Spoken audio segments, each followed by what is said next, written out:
اور سب سے بڑی سمت حاصل ہے، تو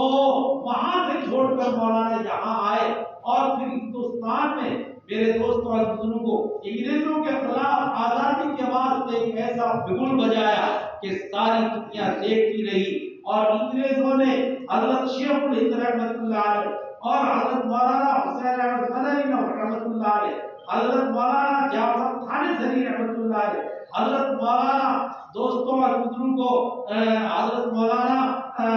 محمد علی جوہر رحمۃ اللہ علیہ اور کتنے علماء کو ان لوگوں نے جو ہے مالٹا کی اس جیل میں، جہاں باس جاڑ اور ایسو پڑے ہیں جیسے ہمارے جنوری میں اور سردیوں کے مہینے میں تو ایسی سردی ہوتی ہے کہ اس کا کوئی اندازہ نہیں لگا سکتا۔ حضرت شیخ الہند رحمۃ اللہ علیہ فرماتے ہیں کہ وہاں کی سردی نے میرے جوڑوں کے خون کو جمید کر دیا ہے، لیکن جب وہ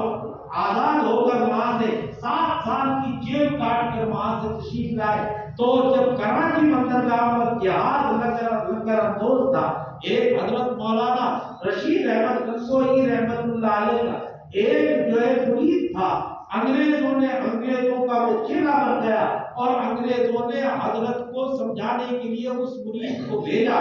اور حضرت اپنی سیٹ پر اور ریل جہاز میں لیٹے ہوئے تھے۔ انہوں نے کہا کہ حضرت آپ نے انگریزوں کے خلاف بغیر بات پنگا لیا ہے، انگریزوں کے خلاف بغیر بات پنگا لیا ہے۔ دارالعلوم دیوبند کی جو ہے دارالحدیث خالی ہے، وہاں بخاری کے اوپر اور سیاست کی کتابوں کے اوپر گرد چڑھا ہوا ہے، اور آپ کی خانقاہ بھی جو ہے اس وقت جو ہے وہ سونی پڑی ہوئی ہے۔ کتنے لوگ آپ سے جو ہے تزکیہ نفس کی دولت سے مالا مال ہوتے، اور کتنے لوگ حدیث نبوی اور تفسیر قرآن پاک کی سیرت سے جو سرفراز ہوتے۔ آپ نے اب یہ جیل میں پڑھ کر کیا لے لیا؟ حضرت نے اس سے وہاں سے بیٹھے ہو گئے، کیا کہا کہ یہاں سے چلا جا، انگریز کے حکومت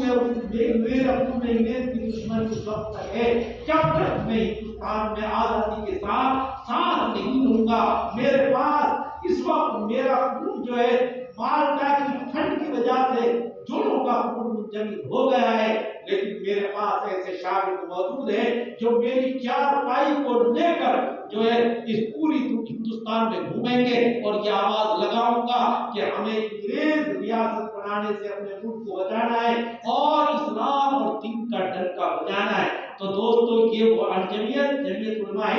یہ وہی جماعت ہے جس پہ بڑی غور و فکر کے ساتھ وہی حضرت شیخ الہند جس نے مالٹا کی اتنی لمبی جیل کاٹ کر دوستوں عزیز و بزرگوں کو یہ جمعیت علماء قائم کی تھی، لیکن بدقسمتی یہ رہی کہ 1919 میں یہ جماعت قائم ہوئی اور 1920 میں حضرت رحمت اللہ علیہ اس دار فانی سے کوچ فرما کر اپنے مالک حقیقی سے جائے۔ لیکن دوستو وہ ایسے اپنی جانشین چھوڑ کر گئے تھے جیسے حضرت مولانا حسین احمد مدنی، حضرت مولانا میرے دوستو پھر ان کے شاگرد حضرت مولانا حفظ الرحمان صاحب سیوانی، حضرت مولانا محمد میاں صاحب، حضرت مولانا سجاد بہاری صاحب، حضرت مولانا فخر المحدثین فخر الدین رحمۃ اللہ علیہ صاحب شیخ الحدیث دارالعلوم دیوبند، حضرت مولانا مفتی اعظم کفایت اللہ صاحب رحمۃ اللہ علیہ اس وقت کے ایسے پائے کے بزرگ چھوڑ کر گئے تھے جنہوں نے اس کے مشن کو ان کی تدفین کے بعد ہی ہاتھوں ہاتھ لیا اور پھر ایسا اس کام کو شروع کیا جس کے بارے میں حضرت مولانا الیاس صاحب رحمۃ اللہ علیہ کی ملفوظات میں حضرت کا ملفوظ لکھا ہے، اور حضرت مولانا علی میاں ندوی نے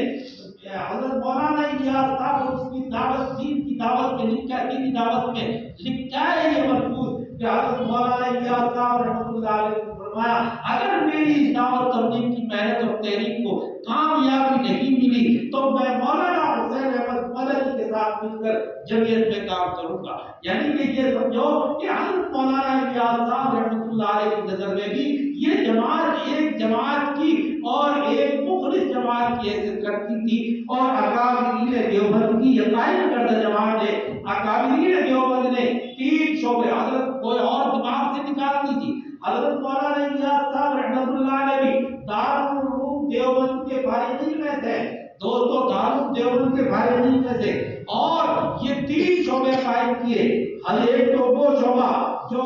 مدارس کی شکل میں، جس کی شروعات اور ابتدا حضرت نبی کریم صلی اللہ علیہ وسلم کی مسجد اور آپ کے روضہ گھر کے بالکل متصل ایک چبوترا ہے جس کو صفا کا چبوترا کہا جاتا ہے، وہاں نبی کریم صلی اللہ علیہ وسلم نے سب سے پہلے مدرسہ قائم کیا۔ اس کی تعداد طلبا کی گھٹتی اور بڑھتی رہتی تھی، اور نبی کریم صلی اللہ علیہ وسلم ان کی تمام حفاظت کی ذمہ داری آپ اپنی سمجھتے تھے۔ بھوک ہو، پیاس ہو، کپڑے ہو اور کوئی ضرورت ہو، سب کی جو ہے نبی کریم صلی اللہ علیہ وسلم اپنی ذمہ داری سمجھ کر ان کی تمام تر ذمہ داریاں پوری کرتے تھے۔ تو جس کی شروعات مدارس کی کہاں سے ہوئی؟ اصحاب صفا کے چبوترے سے۔ وہ سلسلہ